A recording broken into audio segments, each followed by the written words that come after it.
de acá.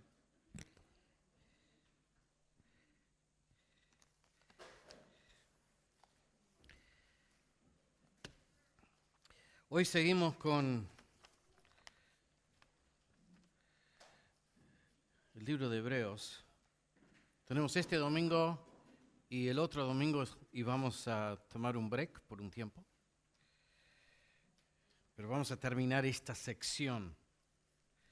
Hoy nos toca uno de los versículos más complicados o pasajes más complicados del libro, por no decir de todo el Nuevo Testamento. Pero creo que en la medida que avanzamos nos vamos a dar cuenta de que quizás no es tan complicado como parece a primera vista. Venimos estudiando el libro de Hebreos y hemos visto que la idea central del libro tiene que ver con la supremacía de Cristo en todas las cosas. Es superior a todo. Es la máxima revelación del Padre. Es superior a los ángeles, superior a Moisés. Y hemos visto que también es superior como sacerdote al sacerdocio de Aarón. Pertenece a una línea superior de sacerdotes y es el máximo sacerdote de esa línea, la línea de Melquisedec. Y el autor venía desarrollando esa idea y vimos la semana pasada que llega un punto en que dice, pero tenemos un problema, me doy cuenta de que ustedes son inmaduros. Es un problema, porque yo les quiero hablar de cosas profundas, de las verdades de Dios, pero no están listos, son como niños, como bebés que todavía necesitan tomar leche cuando en realidad tienen años suficientes en las cosas del Señor como para ser ya personas que comen carne. Y en vez de ser enseñados ya tendrían que tener la madurez suficiente y el conocimiento suficiente como para ser maestros, como para ayudar a otros. Pero se han quedado ahí, tan trabados en su crecimiento. Entonces dice, vamos a parar, una especie de paréntesis. Luego vamos a seguir con el tema de Melquisedec, pero primero esto. Y vimos la semana pasada una advertencia en contra de esto de quedarnos, de no seguir creciendo, de no seguir avanzando, de quedarnos muy cómodos y satisfechos y no avanzar en las cosas del Señor.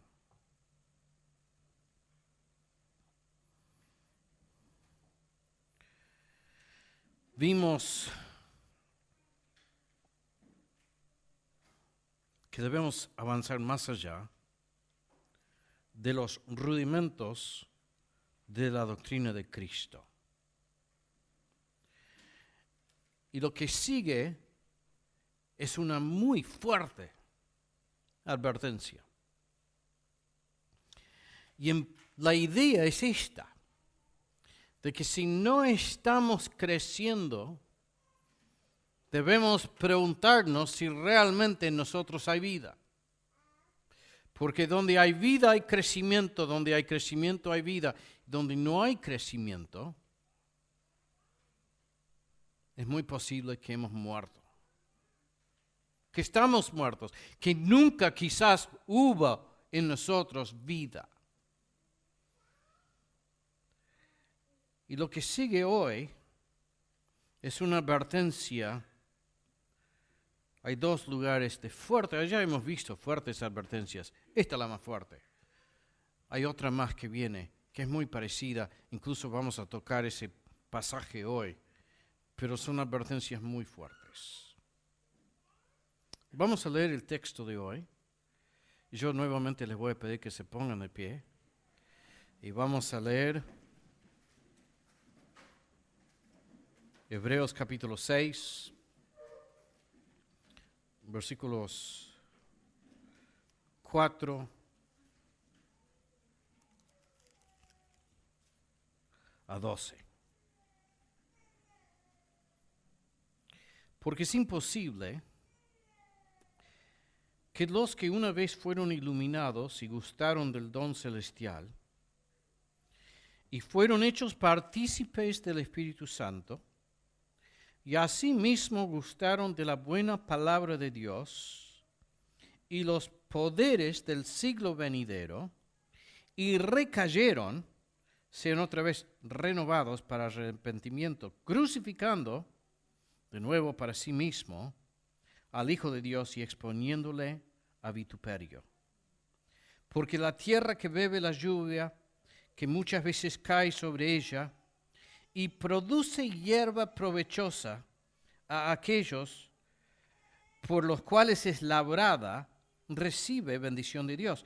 Pero la que produce espinos y abrojos es reprobada, está próxima a ser maldecida, y su fin es el ser quemada. Pero en cuanto a vosotros, palabras de aliento, en cuanto a vosotros, oh amados, estamos persuadidos de cosas mejores y que pertenecen a la salvación, aunque hablamos así.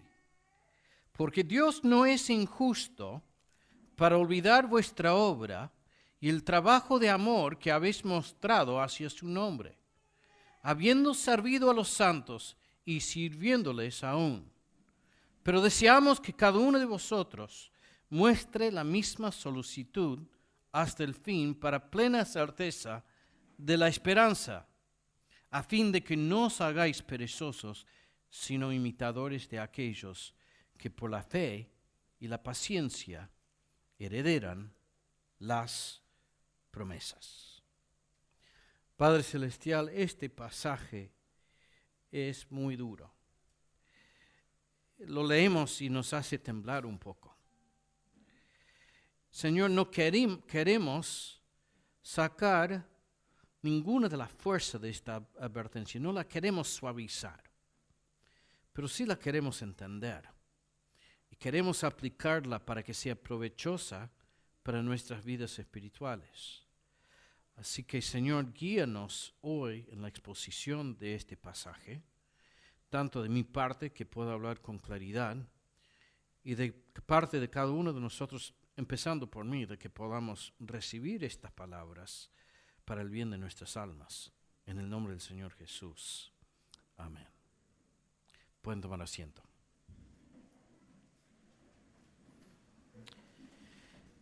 Vamos a comenzar con un poco de mise en place. ¿Saben lo que es mise en place? Algunos saben lo que es mise en place. Yo sé esto nada más porque mi señora es cocinera, es chef, ha estudiado cocina. Yo soy el ayudante apenas. Yo esto se lo conté a los jóvenes una vez. De que cuando mi señora estaba estudiando cocina y me explicó lo que es mise en place.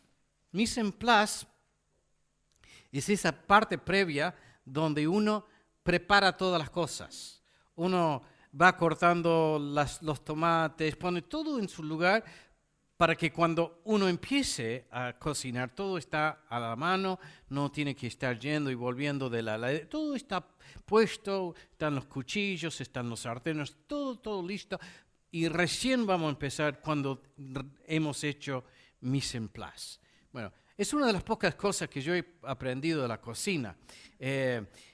A veces con Carita nos gusta, si tenemos un día libre, cocinar algo muy rico y ella encuentra alguna receta y nos pasamos mediodía cocinando. Y realmente yo disfruto, más que nada disfruto a la hora de comer, pero la parte de cocinar también me gusta, pero soy muy lejos de ser experto.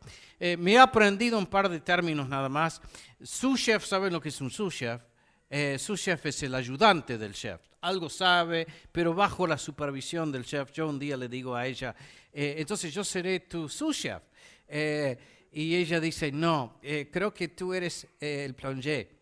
Y yo decía, oh, qué lindo, ¿qué será el plongé? Y le digo, ¿qué es plongé? Me dice, el que lava los platos. Así que yo, conforme con ser plongé, mientras me dé de comer. Entonces vamos a hacer un poco de mise en place. Vamos a poner algunas cosas en su lugar antes de encarar el pasaje. Por empezar, hay un principio hermenéutico muy importante. ¿Qué es un principio hermenéutico? La hermenéutica es la ciencia o el arte de la interpretación bíblica. ¿Cómo sabemos, cómo debemos tomar lo que dice la Biblia? ¿Cómo debemos interpretarla? Hay ciertas reglas que son de mucha ayuda cuando nos acercamos a todos los textos de la Biblia. Y la hermenéutica se debe basar en principios claros. Como uno, es muy importante entender de que cuando hablamos de las Escrituras estamos hablando de la palabra de Dios, por lo tanto es inerrante y por lo tanto no tiene contradicciones, no se contradice. Hay un principio en la hermenéutica, en la historia de la interpretación protestante, que se llama la analogía de la fe. Y es la idea que, más que nada, uno no interpreta las Escrituras en base a códigos externos a la Biblia, sino en base a sí misma. Porque si entendemos que en realidad tiene un mismo autor y que ese autor es Dios y por lo tanto no se contradice, entonces no podemos encontrar en ella pasajes que parecen ser contradictorios. Entonces cuando vemos algo que nos resulta complicado, decimos, ¿cómo hago? Primer principio, debemos entender que no hay contradicción.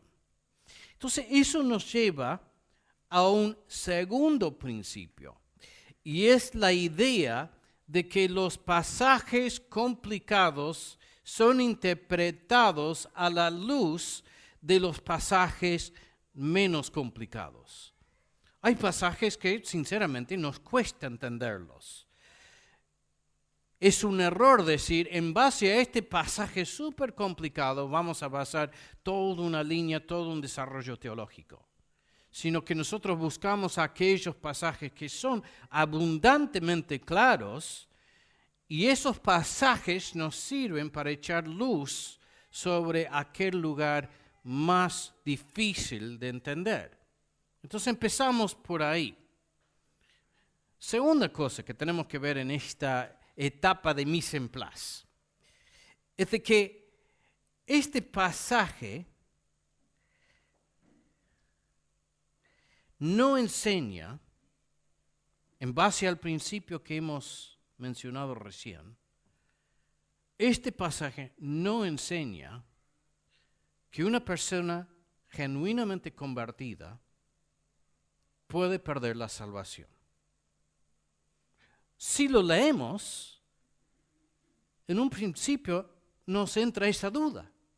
Puede ser que uno haya creído, que haya nacido de nuevo y que puede perder esa salvación, que es un regalo de Dios.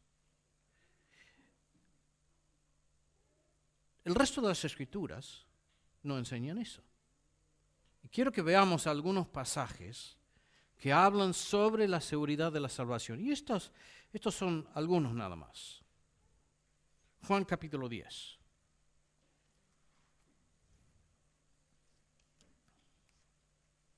Juan capítulo 10. Versículo 28, en realidad empezamos en el 27. Mis ovejas oyen mi voz, yo las conozco y me siguen. Yo les doy vida eterna y no perecerán jamás, ni nadie las arrebatará de mi mano. Mi Padre que me las dio es mayor que todos, y nadie les puede arrebatar de la mano de mi Padre. Yo y el Padre somos uno. Mis ovejas oyen mi voz, su salvación depende de la voluntad de mi Padre, nadie puede sacarlas de mi mano, es así de sencillo. Juan capítulo 6.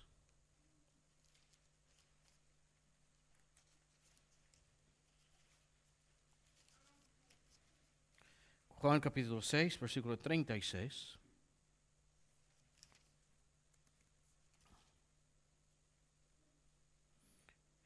En el 35 dice Jesús, les dijo, yo soy el pan de la vida. El que a mí viene nunca tendrá hambre, y el que en mí cree no tendrá sed jamás. Mas os he dicho que aunque no me habéis visto, no creeréis. Todo lo que el Padre me da, vendrá a mí, y al que a mí viene no le echo fuera, porque he descendido del cielo, no para hacer mi voluntad, sino la voluntad del que me envió. Y esta es la voluntad del Padre, el que me envió, que de todo lo que me diere no pierda yo nada, sino que lo resucite en el día postrero. Romanos capítulo 8. Romanos 8, 38.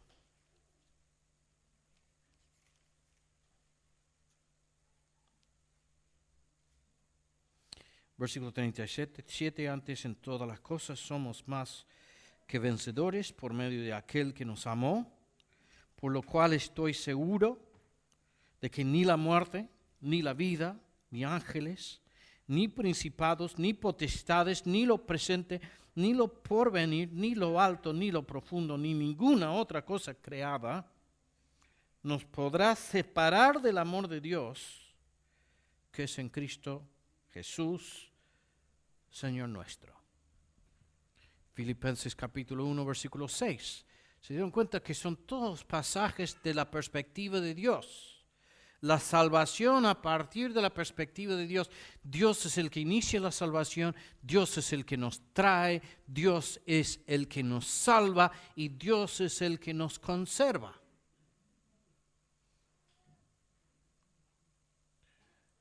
Filipenses 1:6. El que comenzó en nosotros la buena obra, estando persuadido esto, que el que comenzó en vosotros la buena obra, la perfeccionará hasta el día de Jesucristo.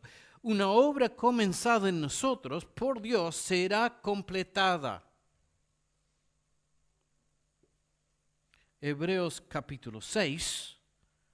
Ahora sí volvemos a nuestro pasaje y vamos a ver que en lo que vamos a ver la semana que viene hay un fuerte mensaje de seguridad que, de nuevo, depende de la voluntad divina. Hebreos capítulo 6, versículo 17. Por lo cual, queriendo Dios mostrar más abundantemente a los herederos de la promesa la inmutabilidad de su consejo, interpuso juramento, para que por dos cosas inmutables, en las cuales es imposible que Dios mienta, tengamos un fortísimo consuelo, los que hemos acudido para asirnos de la esperanza puesta delante de nosotros, la cual tenemos como segura y firme ancla del alma, y que penetra hasta dentro del velo, donde Jesús entró por nosotros como precursor, hecho sumo sacerdote para siempre según el orden de Melquisedec. Hermanos, si estamos en Cristo, tenemos un ancla del alma, tenemos seguridad. Entonces, eso como prefacio, como mise en place. Entendamos que las Escrituras enseñan la seguridad de los hijos de Dios. Entonces, ¿cómo hacemos para interpretar lo que hemos leído? Todavía queda la pregunta. Si no estamos hablando de que uno que es genuinamente salvo puede perder la salvación, ¿de qué estamos hablando? Y nos ayuda por empezar a entender de que hay distintas perspectivas con las cuales podemos enfocar este tema, el tema de la salvación. Por empezar, hay una perspectiva interna. Y nosotros por lo general cuando pensamos en nuestra salvación, pensamos en esto. Pensamos en nuestra propia experiencia de Dios en nosotros.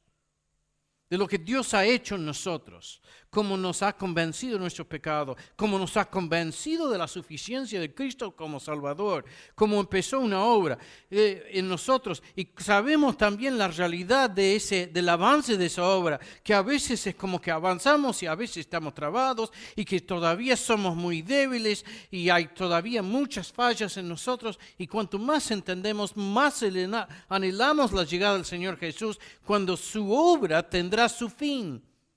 Será una obra completa. Y entonces sabemos de que nuestro corazón tiende a vacilar, pero hay algo en nosotros que siempre nos llama. El Espíritu nos convence todavía de que no andamos bien. Y no nos deja y obra en nosotros. Los que somos hijos de Dios tenemos esa experiencia. Y a la vez tenemos lo que Pablo habla en el capítulo 8 de Romanos. Fíjense que esto está hablando de esa vida interna espiritual, nuestra experiencia por dentro de las cosas de Dios. Capítulo 8, versículo 12. Así que, hermanos deudores, somos no a la carne, para que vivamos conforme a la carne, porque si vivís conforme a la carne moriréis, mas si por el Espíritu hacéis morir las obras de la carne, viviréis. La lucha interior que tenemos, porque todos los que son guiados por el Espíritu de Dios, estos son hijos de Dios. La experiencia de la guía del Espíritu Santo en nuestras vidas. No habéis recibido el espíritu de esclavitud para estar otra vez en temor. Dios no quiere que vivamos en temor. El Espíritu obra en nosotros, pues no habéis recibido el espíritu de esclavitud para estar otra vez en temor, sino que habéis recibido el espíritu de adopción por el cual clamamos, Abba, Padre. El Espíritu mismo da testimonio a nuestro espíritu de que somos hijos de Dios. Y si hijos, también herederos, herederos de Dios y coherederos con Cristo, si es que padecemos juntamente con Él. Hay una realidad interna que todos vivimos si somos hijos de Dios. A veces con más claridad, a veces con menos claridad, pero es cierto de que si el Espíritu Santo está en nosotros, esa obra es constante, aun cuando estamos distraídos. Dios obra en nosotros. Y el Espíritu de Dios da testimonio de que somos hijos de Dios. Entonces, hay una forma de pensar en la salvación y la vida en base a esa salvación, enfocada a partir de una perspectiva interna. ¿Qué es lo que sentimos?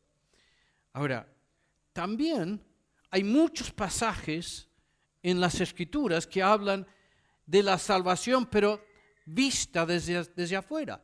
Nosotros nos miramos, yo no sé si son salvos, como tampoco ustedes saben si yo soy hijo de Dios. O sea, por lo menos yo no tengo acceso a esa realidad interna que vos vivís y viceversa. Vos no tenés un acceso directo a lo que yo siento. Ahora, nos vamos dando cuenta, sin embargo, en gran medida, por la forma que hablamos. Porque yo puedo sentarme y hablar con cada uno de ustedes y me van a dar un testimonio. Sí, yo conocí al Señor en estas circunstancias. Y sí, yo lucho con esto, pero el Señor me da gracia. Y sí, y hay una realidad, y nosotros nos damos cuenta de que hay una experiencia paralela, lo que hemos vivido en cada uno de nosotros, también los demás, hemos tenido una experiencia similar. No exactamente igual, pero muy similar, hay cosas en común. Entonces, podemos observar desde afuera y ver la vida de otra persona y darnos cuenta si realmente esa persona... Ahora, como es una cuestión externa, a veces somos engañados. A veces hay gente que se aprendió la jerga. Y es lo que venimos diciendo en esta serie de mensajes. Cuidado, porque hay gente, es muy posible decir, nací en la iglesia evangélica, yo me sé el vocabulario, yo me sé los coritos, yo estoy acostumbrado a estar entre los hermanos, me siento cómodo entre los hermanos, pero sin que haya una genuina transformación del alma, sin que exista realmente esa vida espiritual en el interior. Pero puede haber una apariencia, por lo menos por un tiempo, de espiritualidad externa. Con el tiempo la realidad se revela. Entonces, en las Escrituras también, así como vemos pasajes como el de Pablo, que habla de esa experiencia interna que todos vivimos si somos hijos de Dios, hay también pasajes que hablan sobre la necesidad de observar desde afuera y cómo podemos nosotros entender qué pasa en la vida de otra persona por lo que está pasando a su alrededor. Mateo capítulo 7.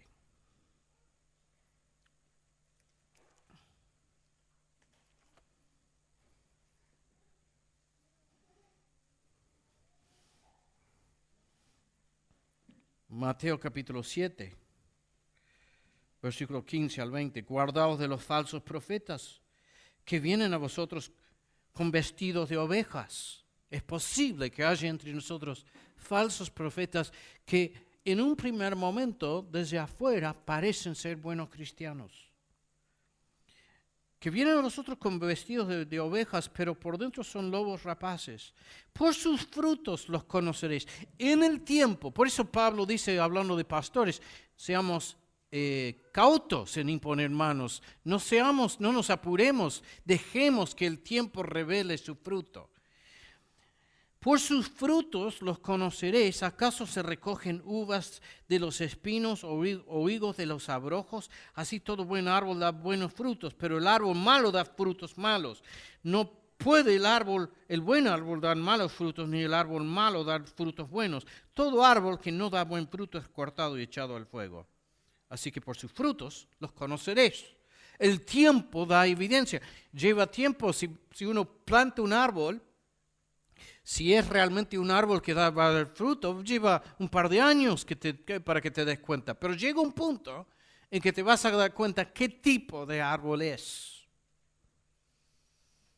Por evidencia externa, por la observación. Hay otros ejemplos, no los vamos a buscar, pero hemos visto que para este pasaje de todo el libro de Hebreos es muy importante el contexto del Éxodo. Una y otra vez hace referencia al Pentateuco, los primeros 5 libros, y es lo que el autor tiene en mente cuando habla de estas cosas. Está siempre volviendo al ejemplo de los hijos de Israel en el desierto. Y ahí tenemos un muy buen ejemplo. Yo les he puesto los pasajes. Si después quieren leerlo en casa, no lo vamos a leer ahora porque es medio largo. Pero es reinteresante. Y como estudio de qué pasa en el corazón humano, pero observado desde afuera, es muy, muy interesante. ¿Se acuerdan de los 2 espías? Fueron elegidos para entrar a la tierra prometida y traer un informe de lo que vieron. Ahora, ¿quiénes son los que hubieran elegido? ¿A los más vagos? ¿A los que no presentaban ninguna evidencia de ser hombres fieles, hombres seguidores de Dios? No. Hubieran elegido a personas que uno dice, parece un buen tipo. Parece un tipo que puede ser líder, parece un tipo que está con nosotros, Moisés hubiera pensado, y eligieron 12 hombres.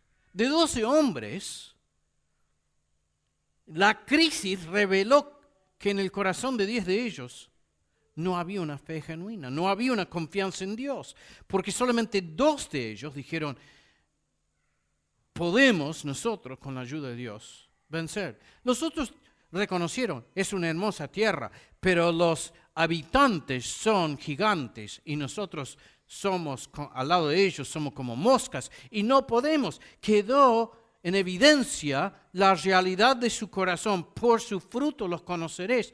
Pero hubo toda una etapa larga donde ellos estaban en la lista de los potenciales líderes de Israel. Solamente de 2 evidenciaron una fe genuina. Ahora, de nuevo, es una óptica externa que con el paso del tiempo queda en evidencia la realidad de su condición interna. Y así hay muchos pasajes Jesús mismo habla sobre la semilla que cae en la tierra y a veces brota y parece que hay vida, pero enseguida no crece. Habla de árboles que no dan fruto. Hay muchos ejemplos en las enseñanzas de Jesús de esta fe externa. ¿Por qué? Porque estaba rodeado de un judaísmo externamente religioso, pero por dentro decía, son tumbas blanqueadas. ¿De qué estamos hablando? Estamos hablando justamente de tumbas blanqueadas, por fuera muy lindo, pero adentro huesos de hombres muertos. Entonces, ese contexto nos ayuda a entender qué está sucediendo en este pasaje. Estamos hablando de personas que están participando de la vida de la iglesia, pero con el tiempo su corazón en realidad no está con las cosas del Señor y con el tiempo van a ser traidores. Capítulo 6, versículo 4. Porque es imposible que los que una vez fueron iluminados y gustaron del don celestial y fueron hechos partícipes del Espíritu Santo y asimismo gustaron de la buena palabra de Dios y los poderes del siglo venidero, y recayeron, sean otra vez renovados para arrepentimiento, crucificando de nuevo para sí mismos al Hijo de Dios y exponiéndole a vituperio. Y ahí tenemos los versículos más complicados. Porque parece estar hablando de una experiencia interior. Y nosotros lo leemos y nosotros lo hemos vivido si somos hijos de Dios. Eso que es una descripción, que en realidad es una descripción de algo exterior, también tiene una realidad interior para los que hemos creído.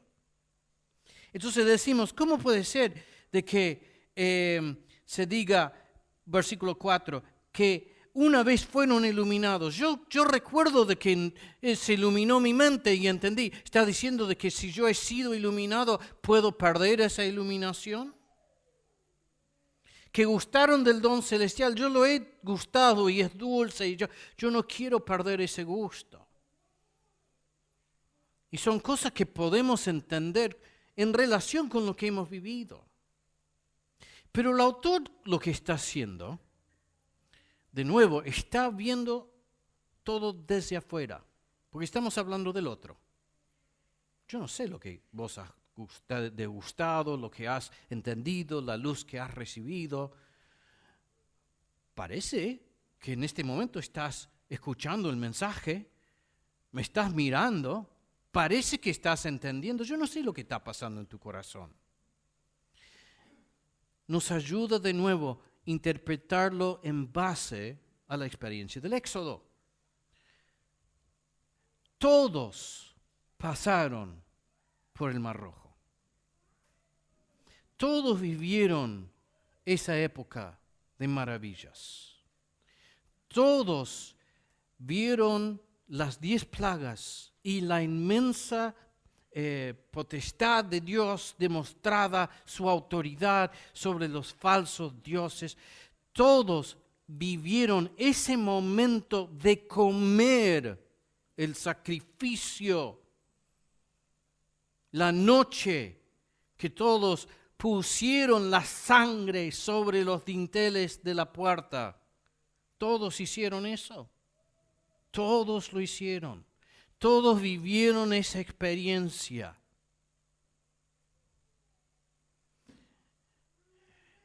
Hay una relación real entre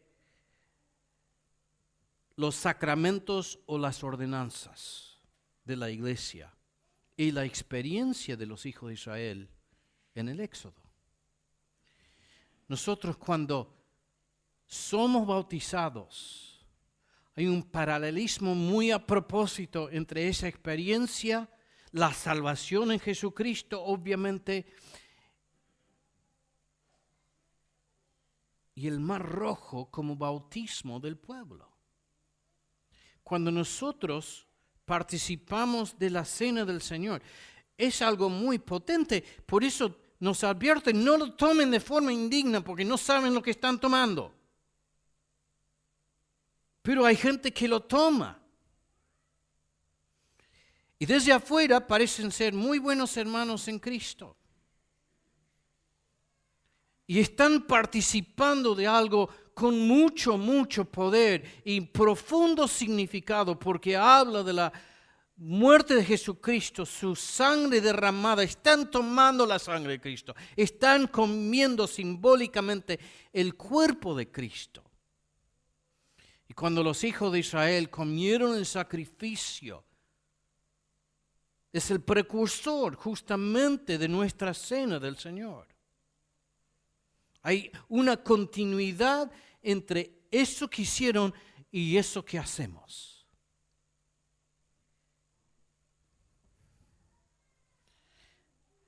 Una vez fueron iluminados, el Evangelio es luz. Han escuchado la palabra de Dios predicada. Gustaron del don celestial. Han participado de la cena del Señor. Y fueron hechos partícipes del Espíritu Santo. Cuando nosotros estamos presentes y la palabra de Dios se predica, el Espíritu Santo está presente. Está entre nosotros. Por ahí nosotros no podemos valorar demasiado la experiencia interior. Pero por ahí no tomamos en cuenta el gran valor de lo que pasa entre nosotros como cuerpo de Cristo. Así como hay una experiencia interior, hay una experiencia comunitaria de la presencia del Señor. Y si estamos aquí, estamos viviendo, en este mismo momento, estamos experimentando la presencia del Señor. Así como lo vivieron todos los hijos de Israel en el desierto. Ahora, si vos viviste todas esas experiencias, viste las plagas, comiste el sacrificio, saliste de noche, viste la destrucción del ejército, pasaste por el Mar Rojo, tomaste el agua de la roca, comiste el pan que te fue dado en el desierto. Si todo eso vos lo viviste, si vos viste con tus ojos la columna de fuego, la columna de humo, y todavía no crees, y llegás al río Jordán y cruzás y volvés y decís, este Dios que hizo todo esto, la verdad que creo que no da para conquistar la tierra. ¿Qué estás pensando? ¿Qué está pasando en tu corazón? Tenés el corazón muy lejos de las cosas del Señor. Y haber vivido todo eso, si no hay fe, no te salva. Y haber vivido todo lo que Dios hace en la iglesia, en sí no te salva. Y la advertencia es para los que han experimentado todas las bendiciones de la vida comunitaria de la iglesia. Y todavía no hay en ellos un corazón convertido. La dimensión de esto es enorme.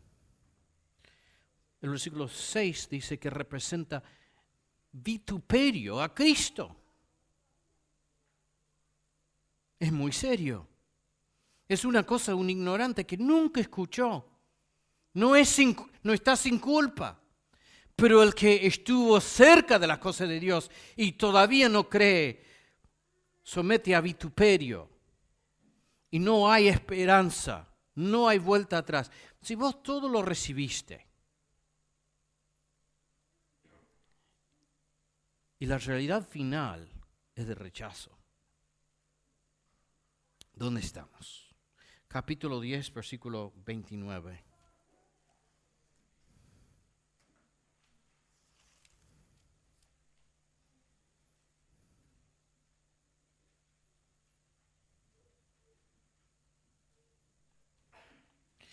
Porque si pecaremos voluntariamente, después de haber recibido el conocimiento de la verdad, ya no queda más sacrificio por los pecados, sino una horrenda expectación y hervor de fuego que ha de devorar a los adversarios.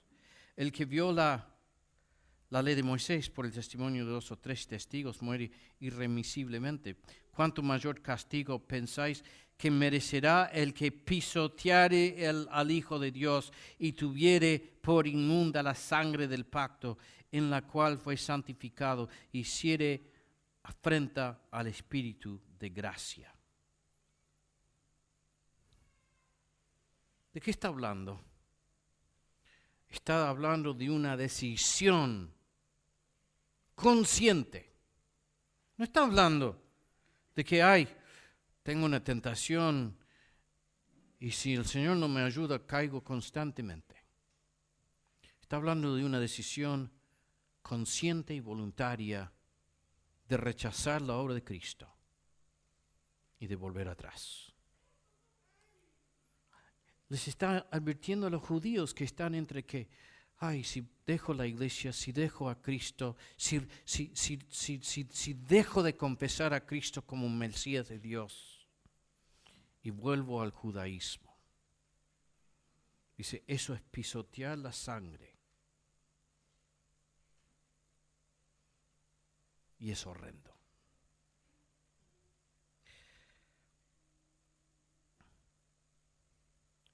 Es un repudio definitivo de la obra de Dios. Juan habla primero en Juan capítulo 6, no lo vamos a buscar, versículos 60 al 71, que es donde habla de los que lo siguieron a Jesús por un tiempo. Lean el capítulo 6 de Juan, porque es la misma idea. Son personas que dijeron, este Jesús es gran cosa. Y lo seguimos y recibimos sus beneficios, comemos el pan que Él nos da. Pero llega un punto en que su mensaje nos ofende y dejamos de seguirle. Ese es el modelo de lo que estamos viendo. Primero de Juan habla de lo mismo, pero ya en la época de la iglesia establecida. Primero de Juan capítulo 2, versículo 19. Hijitos, ya es el último tiempo, y según vosotros oíste que el anticristo viene, así ahora han surgido muchos anticristos, por esto conocemos que es el último tiempo. Salieron de nosotros, pero no eran de nosotros. Por un tiempo parecían ser de nosotros. Eran de nosotros, pero no eran de nosotros. Salieron de nosotros, pero no eran de nosotros, porque si hubiesen sido nosotros, habrían permanecido con nosotros. Llega un punto en que se hace evidente la verdadera condición del corazón. Salieron para que se manifestase que no todos son de nosotros. Y ahí tengo un punto que habla del suelo infértil. Y son varios pasajes, pero por falta de tiempo no lo vamos a explorar el mensaje. Pero les recomiendo que lean esos pasajes. Capítulo 6, versículos 7 a 8 de este libro de Hebreos, Mateo 13 y después Juan capítulo 15, que son ideas relacionadas a esta idea de que uno puede tener cierta experiencia del Evangelio, uno puede entender de que es verdad y a la vez llegar a un punto de rechazo donde no hay un crecimiento genuino, donde no hay una genuina vida espiritual. Resumiendo, este pasaje, ¿de qué está hablando? Está hablando de un rechazo alevoso. Está hablando de haber recibido en el contexto de la comunidad, haber vivido las bendiciones del Señor, haber visto, experimentado, haber observado la evidencia del poder de Dios y llegar a ese punto en que uno dice, no, la verdad que quisiera volver a Egipto y uno repudia a Cristo, repudia su cruz, pisotea su sangre en un rechazo definitivo. Capítulo 4, versículos 14 a 17. Es importante entender desde el libro de que no está hablando de las debilidades que son común a cada uno de nosotros como creyentes.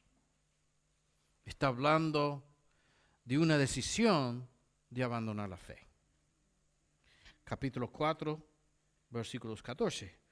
Por tanto, teniendo un gran sumo sacerdote que traspasó los cielos, Jesús el Hijo de Dios, retengamos nuestra confesión, no nos vayamos de la fe. Porque no tenemos un sumo sacerdote que no pueda compadecerse de nuestras debilidades. La realidad es que somos débiles.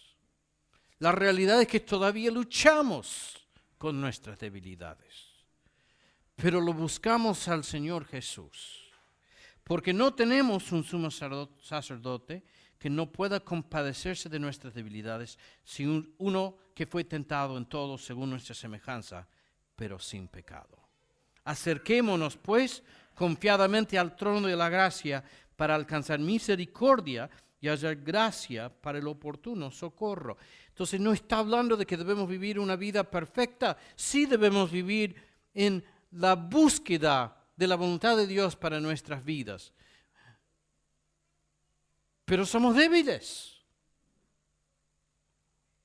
El hecho de luchar en contra de nuestra carne, de nuestro viejo hombre, de todavía sentir tentación, no está hablando de esto el pasaje de hoy.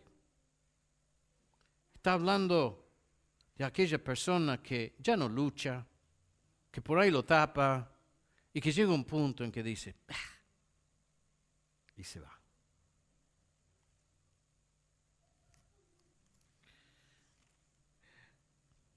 El pasaje termina con palabras de ánimo. Dice en el versículo 9, pero en cuanto a vosotros, oh amados, estamos persuadidos de cosas mejores y que pertenecen a la salvación, aunque hablamos así. Nos advierte contra de dejarnos estar en una condición sin crecimiento, sin avanzar en las cosas del Señor, de ser un bebé que no avanza más allá de la leche. Nos advierte de que estamos en peligro si no estamos creciendo, es que no hay vida.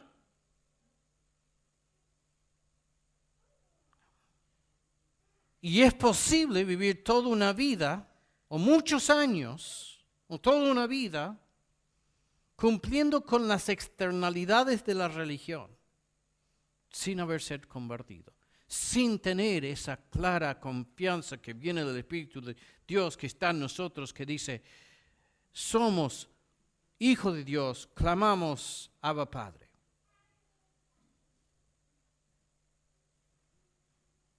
Dice, pero en cuanto a vosotros, oh amados, estamos persuadidos de cosas mejores y que pertenecen a la salvación, aunque hablamos así.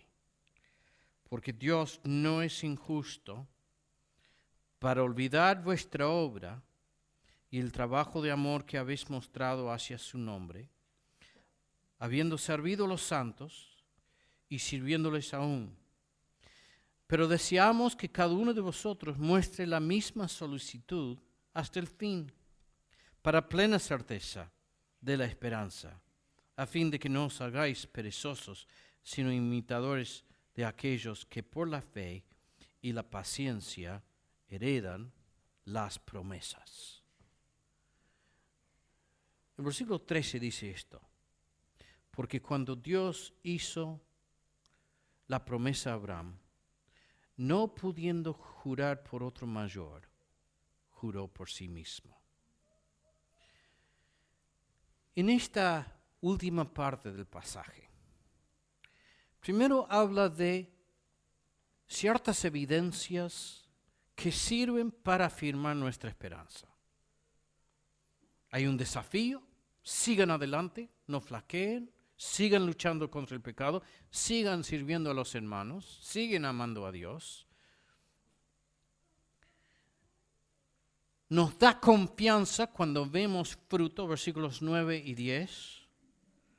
Cuanto a nosotros estamos persuadidos de cosas mejores, porque Dios no es injusto para olvidar vuestra obra y el trabajo de amor que habéis mostrado hacia su nombre. Dios ve lo que hacen y es algo que sí ayuda a nuestra confianza. Si en nosotros hay un deseo de servir, hay un deseo de compartir el Evangelio, hay un deseo de ayudar en las cosas de Dios, eso es evidencia que sirve para confirmar nuestra fe. A la vez dice, en cuanto a esto, la forma de vivir, perseveren. No flaqueen, no se queden atrás. Porque eso también, en la perseverancia, también hay más seguridad. Pero en última instancia, nuestra seguridad no descansa en eso, la evidencia externa que podemos demostrar.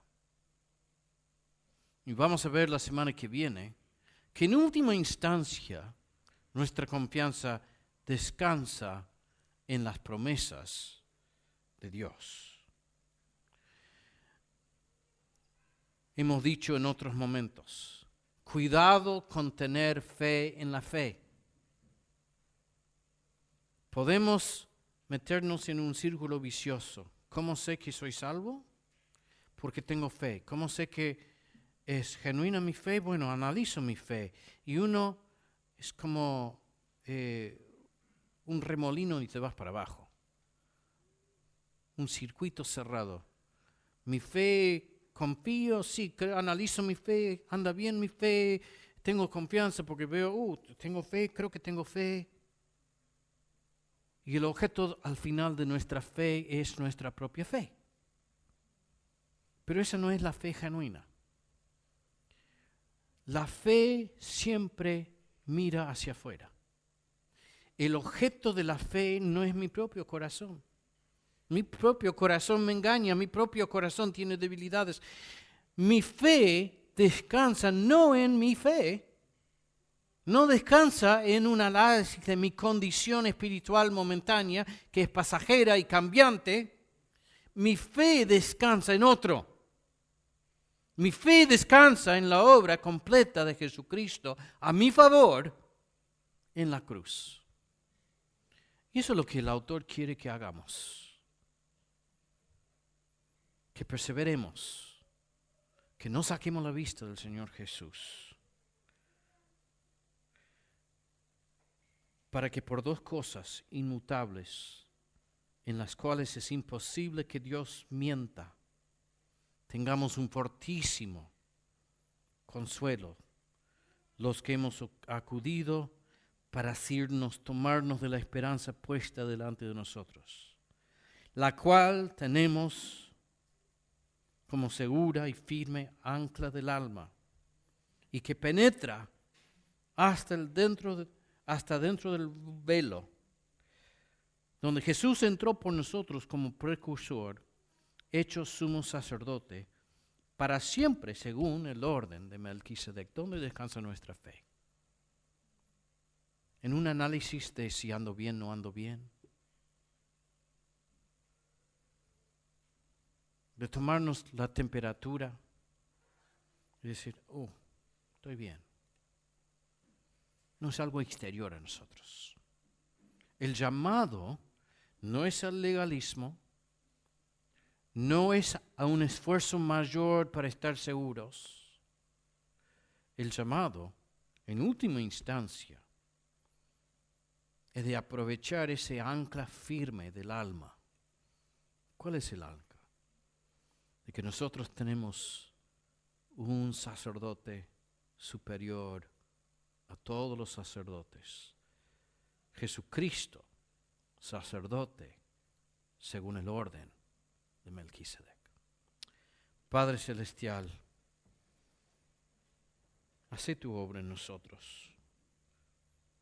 Nuestra confianza depende de eso. Depende de la obra de Jesucristo a nuestro favor. Señor, yo te pido de que escuchemos esta advertencia de no volver atrás, sino de mirar hacia adelante, de tener los ojos clavados en nuestro Señor Jesucristo, quien ha hecho la obra por nosotros. En el nombre de Él pedimos. Amén.